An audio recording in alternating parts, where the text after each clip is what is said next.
ವೀಕ್ಷಕರೇ, ಈ ಕಥೆಯನ್ನು ನೋಡುತ್ತಿರುವವರಿಗೆಲ್ಲರಿಗೂ ಒಂದು ಮನವಿಯನ್ನು ಮಾಡುತ್ತಿದ್ದೇನೆ. ಯಾರೆಲ್ಲ ನನ್ನ ಚಾನಲನ್ನು ಸಬ್ಸ್ಕ್ರೈಬ್ ಮಾಡಿ ನೋಡುತ್ತಿದ್ದೀರೋ ಅವರಿಗೆಲ್ಲರಿಗೂ ಧನ್ಯವಾದಗಳು. ಇನ್ನು ಯಾರು ನನ್ನ ಚಾನಲನ್ನು ಸಬ್ಸ್ಕ್ರೈಬ್ ಮಾಡಿಲ್ಲ, ದಯವಿಟ್ಟು ಕೆಳಗೆ ಕಾಣುವ ಸಬ್ಸ್ಕ್ರೈಬ್ ಬಟನ್ ಅನ್ನು ಕ್ಲಿಕ್ ಮಾಡಿ ಸಪೋರ್ಟ್ ಮಾಡಿ. ರಂಜು, ಇವತ್ತೇ ನೀನು ನಿನ್ನ ಗಂಡ ಮತ್ತು ಮಗುವಿನೊಂದಿಗೆ ಈ ಊರು ಬಿಟ್ಟು ಎಲ್ಲಾದರೂ ಹೊರಟು ಹೋಗು. ತಗೋ, ಈ ಸೂಟ್ಕೇಸ್ನಲ್ಲಿ ಸಂಬಳದ ಹಣವಿದೆ. ಇವತ್ತೇ 1 ಗಂಟೆಯಲ್ಲಿ ನೀನು ಈ ಊರಿನಲ್ಲಿರಬಾರದು. 1-2 ತಿಂಗಳವರೆಗೂ ಕಾಗದ ಕೂಡ ಬರೆಯಬೇಡ. ಆಮೇಲೆ ನನಗೆ ಕಾಗದ ಬರೆದು ನೀನು ಇರುವ ಅಡ್ರೆಸ್ ಕೊಡು. ಹಾಗೆಯೇ ಈ ಮಗುವನ್ನು ಹೇಗೆ ಬೆಳೆಸ್ತೀಯಾ ಅಂದರೆ, ಕಷ್ಟ ಏನು ಅಂದರೆ ಮನಸ್ವಿ ಅಂತ ಅನ್ನೋ ಹಾಗಿರಬೇಕು.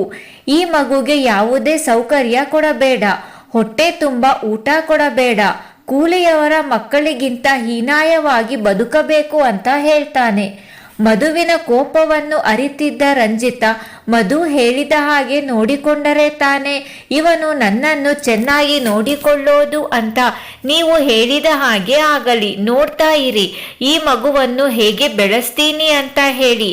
ಮಧುವಿನ ಮುಖವನ್ನು 1 ಸಲ ಸವರಿ, ನೀವು ಆದಷ್ಟು ಬೇಗ ನನ್ನನ್ನು ಹುಡುಕಿಕೊಂಡು ಬರುವಂತೆ ಆಗಲಿ ಅಂತ ಹೇಳಿ ಕೊಸರಾಡುತ್ತಿದ್ದ ಮಗುವನ್ನು ಎತ್ತಿಕೊಂಡು ಮನೆಗೆ ಹೋಗುತ್ತಾಳೆ. ಅವಳ ಮನೆಯಲ್ಲಿ ಹೇಳಿಕೊಳ್ಳುವಂತ ಸಾಮಾನುಗಳು ಏನೂ ಇಲ್ಲದಿರುವುದರಿಂದ ಬಟ್ಟೆಗಳನ್ನು ಎತ್ತಿಕೊಂಡು ಮಧು ಹೇಳಿದ ಹಾಗೆ ಊರು ಬಿಟ್ಟು ಸಿಕ್ಕಿದ ಬಸ್ ಹತ್ತಿ ಹೊರಟಿದ್ರು. ಸ್ವಲ್ಪ ಹೊತ್ತು ಸುಧಾರಿಸಿದ ಸುಕನ್ಯಾ ಮಗು ಮಲಗಿದ್ದ ಜಾಗಕ್ಕೆ ಬಂದು ನೋಡಿದಾಗ ಮಗು ಕಾಣಿಸುವುದಿಲ್ಲ. ಅತ್ತೆ ಅವಳನ್ನು ಹೊರಗೆ ಕರೆದುಕೊಂಡು ಬಂದಿರಬೇಕು. ಪಾಪ, ಬೆಳಗ್ಗೆಯಿಂದ ಮಗು ಏನಾಗ್ತಾ ಇತ್ತೋ ಏನೋ. 2 ವರ್ಷ ತುಂಬಿ 3 ವರ್ಷಕ್ಕೆ ಬೀಳುತ್ತೆ. ಆ ಮಗು ಈ ಥರ ಆಗ್ತಿದೆ ಅಂತ ಹೇಗೆ ಹೇಳೋದಕ್ಕೆ ಸಾಧ್ಯ ಅಂತ ಅಂದುಕೊಂಡು ಹೊರಗೆ ಬರ್ತಾಳೆ. ಹೊರಗೆ ಪಾರ್ಕ್ ಮನೆಯ ಹಾಲ್ನಲ್ಲಿ ಅತ್ತೆಯ ರೂಮಿನಲ್ಲಿ ಹುಡುಕಿದರೂ ಅತ್ತೆ ಮತ್ತು ಮಗು ಇಬ್ಬರು ಕಾಣಿಸ್ತಿಲ್ಲ. ಅಷ್ಟರಲ್ಲಿ ಮನೆಗೆ ಬಂದ ವಿಕ್ಕಿ, ಕನ್ಯಾ ಏನು ಹುಡುಕ್ತಾ ಇದ್ದೀಯಾ? ಏನಾದರೂ ಬೇಕಿದ್ದರೆ ಕೆಲಸದವರನ್ನು ಕೇಳು, ತಂದು ಕೊಡ್ತಾರೆ. ನೀನು ಗಾಬರಿಯಲ್ಲಿ ಓಡಾಡುತ್ತಾ ಬಿದ್ದು ಬಿಟ್ಟರೆ ಏನು ಮಾಡೋದು ಅಂತಾರೆ. ಅತ್ತೆ ಮಗುವನ್ನು ಎತ್ತಿಕೊಂಡಿದ್ರು, ಎಲ್ಲಿದ್ದಾರೆ ಅಂತ ನೋಡ್ತಿದ್ದೆ ಅಂತಾಳೆ. ಅಷ್ಟರಲ್ಲಿ ಉದಯ್ರವರು ಪಾರ್ಕ್ನಲ್ಲಿ ವಾಕಿಂಗ್ ಮುಗಿಸಿ ಬಂದವರೇ, ನಿನ್ನತ್ತೆ ಇಷ್ಟು ಹೊತ್ತಿಗೆ ಇನ್ನೆಲ್ಲಿ ಇರ್ತಾಳೆ? ದೇವರ ಮನೆಯಲ್ಲಿ ನೋಡಮ್ಮ ಅಂತಾರೆ. ಹೌದು, ದೇವರ ಮನೆಯಲ್ಲಿ ಇರಬಹುದು, ಆದರೆ ಮಗುವನ್ನು ಎತ್ತಿಕೊಂಡು ಹೇಗೆ ಪೂಜೆ ಮಾಡೋದಕ್ಕೆ ಆಗುತ್ತೆ ಅಂತ 2 ಹೆಜ್ಜೆ ಮುಂದೆ ಇಡುವಷ್ಟರಲ್ಲಿ ಕೌಸಲ್ಯರವರೇ ಪೂಜೆ ಮುಗಿಸಿ ಹೊರಗೆ ಬರುತ್ತಿದ್ದಾರೆ. ಇಷ್ಟು ಬೇಗ ರೆಸ್ಟ್ ಮಾಡಿದ್ಯಾ ಸುಕನ್ಯಾ ಅಂತ ಕೇಳಿದಾಗ, ನನ್ನದು ರೆಸ್ಟ್ ಆಯ್ತು ಅತ್ತೆ, ಮಗು ಎಲ್ಲಿ ಅಂತ ಕೇಳ್ತಾರೆ. ಮಗು ಮಲಗಿದೆ. ಮಗು ಎದ್ದೇಳುವಷ್ಟರಲ್ಲಿ ಪೂಜೆ ಮಾಡೋಣ ಅಂತ ಬಂದೆ ಅಂತ ಅನ್ನುತ್ತಾರೆ. ಅತ್ತೆ, ಮಗು ಮಲಗಿದ್ದ ಜಾಗದಲ್ಲಿ ಇಲ್ಲ ಅತ್ತೆ, ನಾನಂದುಕೊಂಡೆ ಮಗು ನಿಮ್ಮ ಹತ್ತಿರ ಇದೆ ಅಂತ ಅಂದಾಗ, ನಾನೇ ಮಗುವನ್ನು ಮಲಗಿಸಿ ಬಂದಿದ್ದೆ ಸುಕನ್ಯಾ ಅಂತಾರೆ. ಮಗು ಇನ್ನೆಲ್ಲಿಗೆ ಹೋಗುತ್ತೆ?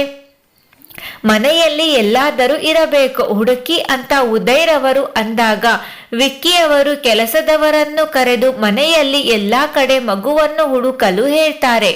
ಮನೆಯ ಒಳಗಡೆ ಮನೆಯ ಹೊರಗೆ ಎಲ್ಲಿ ಹುಡುಕಿದರೂ ಮಗು ಸಿಗದೇ ಇದ್ದಾಗ ಮನೆಯವರಿಗೆಲ್ಲ ಭಯವಾಗಲು ಶುರುವಾಗುತ್ತೆ. ಮಲಗಿದ್ದ ಮಗು ಇನ್ನೆಲ್ಲಿಗೆ ಹೋಗಲು ಸಾಧ್ಯ ಅಂತ ಮತ್ತೆ ಮನೆಯ ಜನರೆಲ್ಲ ಹುಡುಕಿ ಪೊಲೀಸಿನವರಿಗೆ ಕಂಪ್ಲೇಂಟ್ ಕೊಡ್ತಾರೆ.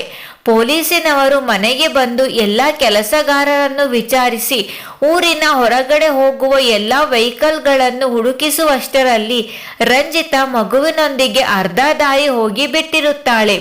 ಸುಕನ್ಯಾರವರಿಗೆ ಎಷ್ಟೇ ಸಮಾಧಾನ ಮಾಡಿದರೂ ಸಹ ಅವರ ಅಳು ನಿಂತಿರಲೇ ಇಲ್ಲ. ಎಲ್ಲರೂ ಎಲ್ಲ ಕಡೆ ಹುಡುಕಿ ಕೈ ಚೆಲ್ಲಿದರೆ ವಿಕ್ಕಿಯವರಿಗೆ ಪ್ರೀತಿಯ ತಂಗಿಯ ಜೊತೆ ಮುದ್ದಿನ ಮಗಳನ್ನು ಕಳೆದುಕೊಂಡು ಮಾನಸಿಕವಾಗಿ ಕುಗ್ಗಿ ಹೋಗಿದ್ದರು. ಆಗಿನಿಂದಲೇ ಹೊರಗೆ ಗೇಟ್ ವ್ಯವಸ್ಥೆ ಮಾಡಿಸಿ ಸೆಕ್ಯೂರಿಟಿಯವರನ್ನು ನೇಮಿಸಿದ್ದರು. ಅಲ್ಲಿಂದ ಲ್ಯಾಂಡ್ಲೈನ್ನಿಂದ ಮನೆಗೆ ಕಾಲ್ ಮಾಡಿ ಇಂತಹವರು ಬಂದಿದ್ದಾರೆ ಅಂದ್ರೆ ಮನೆಯೊಳಗಿದ್ದವರ ಪರ್ಮಿಷನ್ ಕೊಟ್ಟರೆ ಮಾತ್ರ ಒಳಗೆ ಬಿಡ್ತಾ ಇದ್ದಿದ್ದು. ಮನೆಯ ಎಲ್ಲಾ ಕೆಲಸದವರನ್ನು ತೆಗೆಸಿ ಒಂದು ಏಜೆನ್ಸಿಗೆ ಒಪ್ಪಿಸಿದ ವಿಕ್ಕಿಯವರು ಆ ಏಜೆನ್ಸಿಯಿಂದ ಬಂದ ಕೆಲಸಗಾರರನ್ನು ನೇಮಿಸಿಕೊಂಡಿದ್ದರು. ಅವರಿಗೆಲ್ಲ ಯೂನಿಫಾರ್ಮ್ ಹಾಕಿಸಿ ಟೈಮ್ ಟೇಬಲ್ ನೀಡಿ ಆ ಕೆಲಸಗಾರರಿಗೆಲ್ಲ ಅಲ್ಲೇ ಮನೆಗಳನ್ನು ಕಟ್ಟಿಕೊಟ್ಟಿದ್ದರು. ನಂತರ ಸಿಸಿ ಕ್ಯಾಮೆರಾಗಳು ಬಂತು. ಮನೆಗೆ ಆಧುನಿಕವಾಗಿ ಲಿಫ್ಟ್ಗಳು ಬಂತು. ಮನೆಗೆ ಬಂದ ಅತಿಥಿಗಳನ್ನು ಕೂಡ ನಂಬದೆ ಅವರಿಗೆ ಗೆಸ್ಟ್ ಹೌಸ್ಗಳನ್ನು ಕಟ್ಟಿಸಲಾಯಿತು. ಯಾರೇ ಬಂದರೂ ಅವರೆಲ್ಲ ಗೆಸ್ಟ್ ಹೌಸ್ನಲ್ಲಿ ಉಳಿಯಬೇಕಿತ್ತು. ಇವರುಗಳೇ ಹೋಗಿ ಅವರನ್ನು ಮಾತಾಡಿಸಿ ಬರ್ತಾ ಇದ್ರು. ವಿಕ್ಕಿಯವರು ಕಟ್ಟಿಸಿದ ಹೊಸ ಸ್ಕೂಲಿನಲ್ಲಿಯೇ ಆ ಮನೆಯ ಮಕ್ಕಳೆಲ್ಲ ಓದುವ ಹಾಗಾಯ್ತು. ಪ್ರತಿಯೊಂದು ಮಕ್ಕಳಿಗೂ ಬಾಡಿಗಾರ್ಡ್ ಅನ್ನು ನೇಮಿಸಲಾಯಿತು. ಮಕ್ಕಳು ಏನೇ ಬೇಕು ಅಂದ್ರೂ ಮನೆಯಲ್ಲಿ ಎಲ್ಲ ದೊರೆಯುವಂತೆ ಮಾಡ್ತಾ ಇದ್ರು. ಬಟ್ಟೆ ಒಡವೆ ಎಲ್ಲವನ್ನು ಮನೆಗೆ ತರಿಸ್ತಾ ಇದ್ರು. ಮಕ್ಕಳು ಕಾಲೇಜಿನಿಂದ ಬಂದ ಮೇಲೆಯೇ ನಮಗೆ ಬಾಡಿಗಾರ್ಡ್ ಬೇಡ, ಎಲ್ಲರೂ ನಮ್ಮನ್ನೇ ನೋಡ್ತಾ ಇರ್ತಾರೆ ಅಂತ ರಿಕ್ವೆಸ್ಟ್ ಮಾಡಿದ ಮೇಲೆ ಅವರನ್ನು ಫ್ರೀಯಾಗಿ ಬರಲು ಬಿಟ್ಟರೂ ಸಹ ಅವರ ಪ್ರತಿಯೊಂದು ಹೆಜ್ಜೆಗಳು ಸಹ ವಿಕ್ಕಿಯವರ ಗಮನಕ್ಕೆ ಬರ್ತಾ ಇತ್ತು. ಸ್ವಲ್ಪ ವರ್ಷಗಳ ನಂತರ ಮಧು ಕೂಡ ಬೆಂಗಳೂರಿನಲ್ಲೇ ಹೊಸ ಕಂಪನಿ ನೋಡಿಕೊಳ್ಳಲು ಬಂದು ಅದರ ಅರ್ಧ ಲಾಭವನ್ನು ನುಂಗುತ್ತಿದ್ದ ಮಧು. ತನ್ನದೇ 2 ಕಂಪನಿಗಳನ್ನು ನಡೆಸುತ್ತಿದ್ದ. ಊರಿನಲ್ಲಿ ಮಾತ್ರ ಕೆಲಸದವರೆಲ್ಲ ಹಾಗೆ ಉಳಿದುಕೊಂಡು ಬಿಟ್ರು. ಮಾರಿಯಮ್ಮನ ಜಾತ್ರೆ ಕೂಡ ನಡೆಯಲಿಲ್ಲ. ಪ್ರತಿದಿನ ಆ ಪೂಜಾರಿ ಮಾತ್ರ ಮಾರಿಯಮ್ಮನ ಪೂಜೆ ಮಾಡುವುದು ತಪ್ಪಿಸಲಿಲ್ಲ. ಪೂಜಾರಿ ಕತೆ ಹೇಳಿ ಮುಗಿಸುವಷ್ಟರಲ್ಲಿ ಬೆಳಗಿನ ಜಾವವಾಗಿದೆ. ಗಂಡು ಹೆಣ್ಣು ಮಕ್ಕಳ ಕಣ್ಣಲ್ಲೆಲ್ಲ ನೀರು ಹರಿಯುತ್ತಿದೆ. ರಾಮ್ ಜಾಹ್ನವಿಯ ಕತೆ ಕೇಳಿ ನೊಂದಿದ್ದಾರೆ. ಪೂಜಾರಿಯು ಮಾರಿಯಮ್ಮನ್ ದೇವಿಯ ಭಕ್ತನಾಗಿ ಪೂಜೆ ಮಾಡುತ್ತಿರುವುದರಿಂದ ಅವರಿಗೆ ಸ್ವಲ್ಪ ಭವಿಷ್ಯ ಹೇಳುವುದು ಗೊತ್ತಿದೆ. ರಾಮ್ ಜಾಹ್ನವಿ ಬದುಕಿಲ್ಲ ಅನ್ನುವ ಸತ್ಯವು ಅವರಿಗೆ ಗೊತ್ತಾಗಿದೆ. ಅವರ ಕನಸಿನಲ್ಲಿ ಎಲ್ಲ ಘಟನೆಗಳು ಕಣ್ಣು ಮುಂದೆ ನಡೆದಂತೆ ಕಾಣಿಸಿದೆ. ಆದರೆ ನನ್ನ ಮಾತನ್ನು ಸತ್ಯ ಅಂತ ನಂಬಿಸಲು ಸಾಕ್ಷಿ ನನ್ನ ಬಳಿ ಇಲ್ಲ. ಅದು ಅಲ್ಲದೆ ಆ ಮರ ಯಾವುದು, ಅವರು ಒಡವೆಗಳನ್ನು ಎಲ್ಲಿ ಮುಚ್ಚಿಟ್ರು, ರಾಮ್ ಜಾಹ್ನವಿ ಮತ್ತು ಮಕ್ಕಳನ್ನು ಎಲ್ಲಿ ಮಣ್ಣು ಮಾಡಿದ್ರು ಅಂದ್ರೆ ನನಗೆ ಗೊತ್ತಿಲ್ಲ. ನಾನು ಏನೇ ಹೇಳಿದರೂ ಅದು ಆರೋಪವಾಗುತ್ತೆ ಹೊರತು ಅವರು ಅಪರಾಧ ಮಾಡಿದ್ದೀವಿ ಅಂತ ಒಪ್ಪಲ್ಲ. ಹೀಗಾಗಿ ಚಿರಾಗ್ ಮತ್ತು ಮನಸ್ವಿಗೆ ಅವರ ಹಿಂದಿನ ಜನ್ಮದ ನೆನಪುಗಳು ಬರಬೇಕು. ಆ ಪಾಪಿಗಳಿಗೆ ಸರಿಯಾದ ಶಿಕ್ಷೆಯಾಗಬೇಕು. ಅವರಿಬ್ಬರೇ ಮಾರಿಯಮ್ಮನ ಹಬ್ಬದ ಜಾತ್ರೆಯನ್ನು ನಡೆಸಬೇಕು ಅಂತಾರೆ. ಪೂಜಾರಿ ಹೇಳುವುದನ್ನು ಕೇಳುತ್ತಿದ್ದಾರೆ ಹೊರತು ಎಲ್ಲರಿಗೂ ಒಂದೇ ಒಂದು ಮಾತು ಕೂಡ ಬಾಯಿಯಿಂದ ಹೊರಗೆ ಬರುತ್ತಿಲ್ಲ. ಗಜ ಸ್ವಲ್ಪ ಧೈರ್ಯ ಮಾಡಿ ಅವರಿಗೆ ಹಿಂದಿನ ಜನ್ಮದ ನೆನಪುಗಳು ಹೇಗೆ ಬರುತ್ತೆ ಅಂತ ಕೇಳ್ತಾನೆ. ಎಲ್ಲ ಘಟನೆಗಳು ನೆನಪಿಗೆ ಬರಲ್ಲ ನಿಜ, ಆದರೆ ನೀವೆಲ್ಲ ಪ್ರಯತ್ನ ಮಾಡಿದರೆ ಅವರಿಗೆ ಆಗಾಗ ಹಿಂದಿನ ನೆನಪುಗಳು ಬರುವ ಸಾಧ್ಯತೆ ಇದೆ. ಬಂದ ನೆನಪುಗಳನ್ನು ಉಳಿಯಲು ಬಹುದು, ಇಲ್ಲವೇ ಆ ಕ್ಷಣಕ್ಕೆ ಹೋಗಲೂಬಹುದು.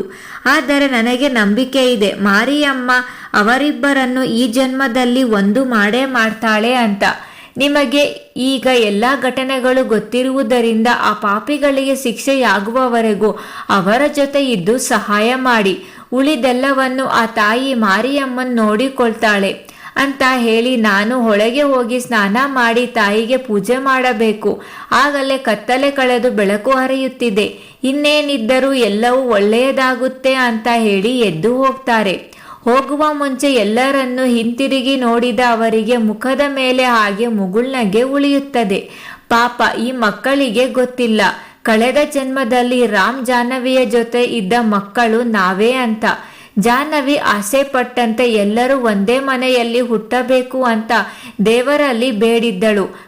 ಅದರಂತೆ ಅವರೆಲ್ಲ ಹುಟ್ಟಿರೋದು. ಅವರ ಹಿಂದಿನ ನೆನಪುಗಳನ್ನು ತರೋದಕ್ಕೆ, ಅವರಿಬ್ಬರನ್ನು ಒಂದು ಮಾಡೋದಕ್ಕೆ ನಿಮ್ಮಿಂದ ಮಾತ್ರ ಸಾಧ್ಯ ಅಂತ ನಗುತ್ತಾ ಹೋಗ್ತಾರೆ. ಎಲ್ಲರೂ ಸ್ವಲ್ಪ ಹೊತ್ತು ಮೌನದಲ್ಲೇ ಕುಳಿತಿದ್ದಾರೆ. ಚಳಿಗೆ ಮೈ ನಡುಗುತ್ತಿದ್ದರೂ ಸಹ ಮನೆಗೆ ಹೋಗಬೇಕು ಅಂತ ಅನ್ನಿಸ್ತಾ ಇಲ್ಲ. ಬೆಳಕು ಎಲ್ಲ ಕಡೆ ಚೆನ್ನಾಗಿ ಹರಿದ ಮೇಲೆ ಎಲ್ಲರೂ ಮನೆಯ ಕಡೆ ಹೆಜ್ಜೆ ಹಾಕ್ತಾರೆ. ಮನೆಯ ಕೆಲಸದವರು ತಮ್ಮ ಬೆಳಗಿನ ಕೆಲಸವನ್ನು ಮಾಡಲು ಸಜ್ಜಾಗಿ ನಿಂತಿದ್ದಾಳೆ. ಎಲ್ಲರೂ ಅವರವರ ರೂಮ್ಗಳನ್ನು ಸೇರಿ ದೇಹದಲ್ಲಿ ಶಕ್ತಿಯೇ ಇಲ್ಲದಂತೆ ಮಂಚದ ಮೇಲೆ ಮಲಗಿದ್ದಾರೆ. ಅವರಿಗೆ ನಿದ್ರೆ ದೂರವಾಗಿದೆ. ಮುಂದೆ ಏನು ಮಾಡಬೇಕು ಅಂತ ಆಲೋಚನೆ ಶುರುವಾಗಿದೆ. ಮನಸ್ವಿ ಗಾಢ ನಿದ್ರೆ ಮುಗಿಸಿ ಎದ್ದು ಸ್ನಾನಾದಿಗಳನ್ನು ಮುಗಿಸಿ ಇನ್ನು ಯಾರು ಎದ್ದಿಲ್ಲವಲ್ಲ, ಯಾಕೆ ಗಜಾಪರಿಯಾದರೂ ಬೇಗ ಏಳಬೇಕಿತ್ತಲ್ಲ ಅಂತ ನೋಡ್ತಾಳೆ. ಆದರೆ ಇನ್ನು ರೂಮಿನಿಂದ ಯಾರು ಹೊರಗೆ ಬರದೇ ಇದ್ದಾಗ ಕಾಫಿ ಕುಡಿಯುತ್ತಾ ಹೊರಗೆ ಚೇರಿನಲ್ಲಿ ಕೂರ್ತಾಳೆ. ರಾಮ್ ಕೂಡ ಆ ಮನೆಯಲ್ಲಿ ಹೋಗಿ ಮಲಗಿದ್ದವನು ರಾತ್ರಿಯ ಊಟ ಕೂಡ ಮಾಡದೆ ಬೆಳಿಗ್ಗೆ ಎದ್ದಿದ್ದಾನೆ. ಅವನು ಎದ್ದೇಳುವಷ್ಟರಲ್ಲಿ ಅವನಮ್ಮ ಅವನಿಗೆ ಅಂತ ತಿಂಡಿಯನ್ನು ಮಾಡ್ತಾ ಇದ್ದಾರೆ. ಮೈನಲ್ಲಿ ಮುಂಚಿನ ಥರ ಕೆಲಸ ಮಾಡಲು ಆಗದೇ ಇದ್ದರೂ ಸಹ ಮಗ ಬಂದಿರುವುದು ಆನೆ ಬಲ ಬಂದಂತೆ ಆಗಿದೆ. ಎಲ್ಲರೂ ನಿನ್ನ ಮಗ ಇನ್ನೂ ಬರಲ್ಲ, ಅವನ ಆಸೆ ಬಿಟ್ಟು ಬಿಡು ಅನ್ನೋರು. ಆದರೆ ಆ ದೇವರು ನನ್ನ ಕೈ ಬಿಡಲಿಲ್ಲ ಅಂತ ದೇವರಿಗೆ ನಮಸ್ಕರಿಸುತ್ತಾ ಕೆಲಸ ಮಾಡುತ್ತಿದ್ದಾರೆ. ಚಿರುಗೆ ಎಚ್ಚರವಾಗಿದೆ. ಎದ್ದವನು ನಾನೆಲ್ಲಿ ಮಲಗಿದ್ದೀನಿ ಅಂತ ನೋಡ್ತಾ ಇದ್ದಾನೆ. ಅಡುಗೆ ಮನೆಯಿಂದ ಪಾತ್ರೆಗಳ ಸದ್ದು ಕೇಳ್ತಾ ಇದೆ. ಅಲ್ಲಿನಿಂದಲೇ ನಿಂತು ಮೋಟು ಗೋಡೆಯ ಕಡೆ ನೋಡಿದರೆ ಒಬ್ಬರು ವಯಸ್ಸಾದವರು ಅಡುಗೆ ಮಾಡ್ತಾ ಇದ್ದಾರೆ. ಪಾಪ, ಅವರ ಮನೆಯಲ್ಲಿ ಅವರ ಜಾಗದಲ್ಲಿ ಮಲಗಿಬಿಟ್ಟೆ ನಾನು. ಈ ಆಯುಷ್ ಎಲ್ಲಿ ಹೋದ? ನನ್ನೊಬ್ಬನನ್ನೇ ಬಿಟ್ಟು. ಪಾಪ, ಇವರಿಗೆ ಹೇಗೆ ಸಾರಿ ಕೇಳೋದು ಅಂತ 2 ನಿಮಿಷ ಯೋಚಿಸಿದವನೇ ಅಲ್ಲಿ ನಿಲ್ಲದೆ ಕೂದಲನ್ನು ಕೆದರಿಕೊಳ್ಳುತ್ತಾ ಮನೆಯಿಂದ ಹೊರಗೆ ಹೊರಟು ಬಿಡ್ತಾನೆ. ಮನಸ್ವಿಯನ್ನು ಮಾತಾಡಿಸಬೇಕೆಂದು ಆತುರ ತುಂಬಿ ಬಂದವನಿಗೆ ಮನಸ್ವಿ ಹೊರಗಿನ ಚೇರಿನಲ್ಲಿ ಕುಳಿತು ಕಾಫಿ ಕುಡಿಯುತ್ತಾ ಕೂದಲು ಒದರಿಕೊಳ್ಳುತ್ತಿರುವುದನ್ನು ನೋಡಿ ಸಂತೋಷದಿಂದ ಹತ್ತಿರ ಬರುತ್ತಾನೆ.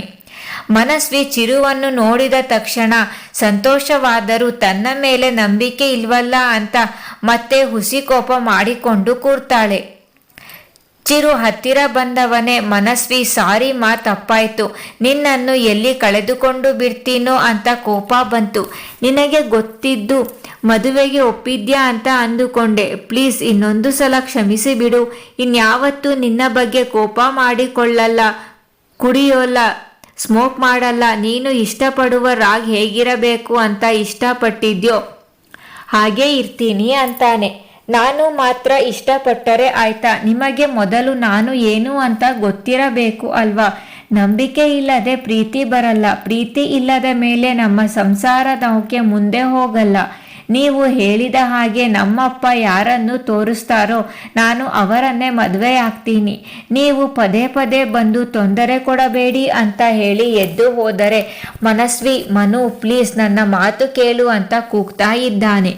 ಮನಸ್ವಿ ಹಿಂದಿರುಗಿ ನೋಡದೆ ತನ್ನ ರೂಮಿಗೆ ಹೋಗಿ ಬಾಗಿಲು ಹಾಕಿಕೊಂಡು, ಕ್ಷಮಿಸಿ ರಾಗ್, ನಿಮಗೆ ಈಗಲೇ ಗೊತ್ತಾಗಲಿಲ್ಲ ಅಂದರೆ ಮುಂದೆ ಸಣ್ಣ ಪುಟ್ಟ ವಿಷಯಗಳಿಗೂ ಕೂಡ ನಂಬಿಕೆ ಕಳೆದುಕೊಳ್ತೀರಾ ಅಂತ ಅಳ್ತಾಳೆ. ಮನಸ್ಸಲ್ಲಿ ರಾಗ್ ಇದ್ದರೂ ಅವನ ಎದುರಲ್ಲಿ ಒಣ ಜಂಬ ಮಾಡ್ತಾಳೆ. ಚಿರುನ ವಾಯ್ಸ್ ಕೇಳುತ್ತಿದ್ದ ಹಾಗೆ ಎಲ್ಲರೂ ಅವರ ರೂಮ್ಗಳಿಂದ ಓಡಿ ಬರುತ್ತಾರೆ. ರಾಮ್ ಯಾವಾಗ ಬಂದೆ, ನಾ ಒಳಗೆ ಅಂತ ಕರೆಯುತ್ತಿದ್ದಾರೆ. ಚಿರು ಎಲ್ಲರನ್ನು ಒಂದು ಸಲ ನೋಡಿ, ರಾತ್ರಿ ನನ್ನನ್ನು ಬಿಟ್ಟು ನೀವೆಲ್ಲರೂ ಸೇರಿ ಪಾರ್ಟಿ ಮಾಡಿರುವ ಹಾಗಿದೆ ಅಂತಾನೆ. ಪಾರ್ಟಿನ? ಯಾವ ಪಾರ್ಟಿ ಅಂತ ಮುಖ ನೋಡಿಕೊಳ್ತಾರೆ. ಇನ್ನೇನು ಮತ್ತೆ, ನನ್ನ ಹೆಸರು ಚಿರಾಗ್ ಅಂತ, ರಾಮ್ ಅಂತ ಅಲ್ಲ. ಯಾಕೆ ಎಲ್ಲರೂ ರಾಮ್ ಅಂತ ಕರಿತಾ ಇದ್ದೀರಾ ಅಂದರೆ ನಾನು ಹೇಳಿದ್ದು ನಿಜ ತಾನೇ? ಕುಡಿದಿದ್ದು ಇಳಿದಿಲ್ಲ. ನಿಮ್ಮೆಲ್ಲರ ಮುಖ ನೋಡಿದ್ರೆ ಗೊತ್ತಾಗೋಲ್ವಾ? ನಿದ್ರೆಯು ಮಾಡದೆ ಕುಡಿತಿದ್ದೀರಾ ಅಂತ ನಗ್ತಾನೆ. ಇದಿಷ್ಟು ಇವತ್ತಿನ ಸಂಚಿಕೆಯಾಗಿತ್ತು. ಮುಂದಿನ ಸಂಚಿಕೆಯಲ್ಲಿ ಇನ್ನು ಏನೆಲ್ಲ ಆಗುತ್ತೆ ಅಂತ ನೋಡೋಣ. ಧನ್ಯವಾದಗಳು.